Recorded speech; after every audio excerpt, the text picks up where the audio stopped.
बिस्मिल्लाहिर्रहमानिर्रहीम। अस्सलाम वालेकुम। मैं हूं नाइला भट्टी और आप देख रहे हैं ताज 92 न्यूज़। नजर डालते हैं आज की खबरों पर। सदाए इंसानियत सोशल वेलफेयर ऑर्गेनाइजेशन की चेयरपर्सन शमसा महजबीन, उनके शोहर गौहर शेरवानी और बेटे सुफियान गौहर की उम्र अदायगी के मौके पर कराची में एक पुरवकार तकरीब का एहतमाम किया गया। तकरीब का आगाज़ तिलावत कलाम पाक से हुआ, जिसे गौहर शेरवानी ने पेश किया।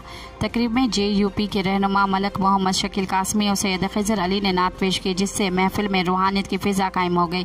तकरीब में शहर की मुअज़्ज़िज़ शख्सियात ने शिरकत की, जिनमें मैरिज ब्यूरोज एसोसिएशन के chairman Sami Shaikh, all matchmakers association के CEO शाहरुख तारिक और दीगर नुमाया शख्सियात शामिल थी। इस मौके पर उम्रे की सआदत हासिल करने वालों को मुबारकबाद दी गई और तोहफ़े पेश किए गए। इख्तितामी दुआ मलक मोहम्मद शकील कासमी ने की, जिसमें शोहदाए इस्लाम खुसूसन गाजी अलम शहीद के यौम शहादत पर खुसूसी फातिह ख्वानी भी की गई।